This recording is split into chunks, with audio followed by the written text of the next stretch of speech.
For the series, the sum as n goes from 3 to infinity of n plus 2 divided by n plus 1, the quantity cubed, we are going to determine whether it converges or diverges. I'm going to write down just a general term here, n plus 2 over the sum of n plus 1 cubed. And I want to compare it to something that has, say, n to the first power in the numerator. And then, look, folks, if we expand out the denominator, we aren't going to do it, but if we did, we'd end up with the largest power of n, that is n cubed. And so I'm looking at n over n cubed once we think about, as n approaches infinity, the 2 in the numerator and the 1 in the denominator are really not going to matter. Well, n over n cubed simplifies to 1 over n squared. That's our comparison series. Now, I can see that the denominator of of n plus 1, the quantity cubed, is larger than the denominator of n cubed. But the numerator of n plus 2 is also larger than the numerator of n. Therefore, I can't actually draw an obvious conclusion about the inequality. I'm going to say not obvious. If I can't draw an obvious conclusion about the inequality, then I don't get to use the comparison test, and this is when the limit comparison test is in order. So to use the limit comparison test, we find the limit as n approaches infinity of, now here's what we're going to do. We're going to stack one series above another series. We're going to make a fraction out of them. And it doesn't matter which one goes in the numerator, which one goes in the denominator. I'm going to put n plus 2 over the quantity of n plus 1 cubed in the numerator, and then 1 over n squared, the comparison series, into the denominator. Folks, this is a limit comparison test.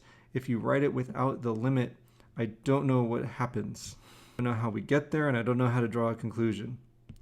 Now, what we have is one fraction divided by another fraction, and the way I deal with that is to flip and multiply. So we have the limit as n approaches infinity of n plus 2 divided by the quantity of n plus 1 cubed times n squared over 1, if you like.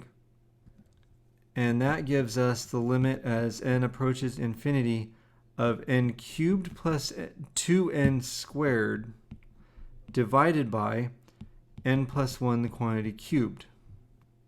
We have a limit at infinity. Dividing out in the numerator and denominator by the largest power of n that appears in the denominator means I'm multiplying the numerator and denominator by 1 over n cubed.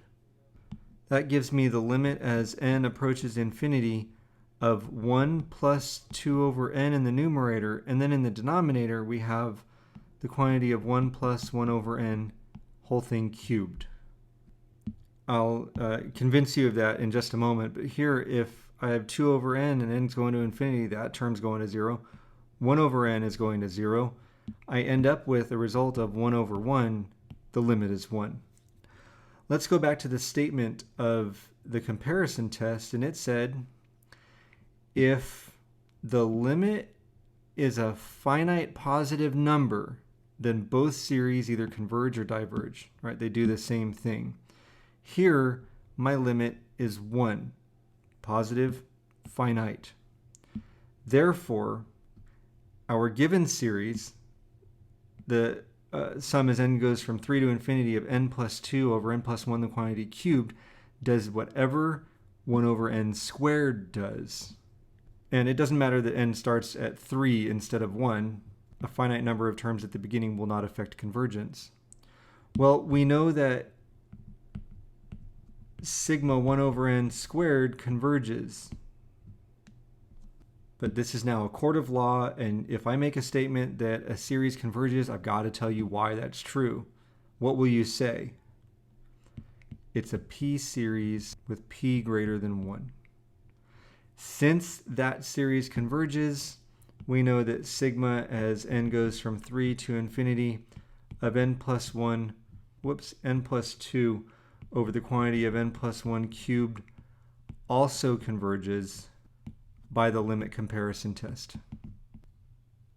And we'll call that whole statement our answer. Now, a couple of things that I alluded to in this problem. One of them was, I said it doesn't matter which series goes in the numerator and which series goes in the denominator, and I meant it. The reason is, when we take the limit, we are looking for a positive finite number. Now, it turned out to be 1, so this is kind of not very illustrative right now, but suppose the limit had turned out to be 2. And then your group mate, let's say, or some other classmate, set up the ratio in the opposite order. So 1 over n squared was in the numerator, n plus 2 over the quantity n plus 1 cubed is in the denominator. Then that person would get a limit of 1/2. Folks, both 2 and 1/2 are positive finite numbers, so it doesn't matter in what order we stack them. The other thing that I had said I would convince you of is this n plus 1 quantity cubed times 1 over n cubed, giving us 1 plus 1 over n, the quantity cubed.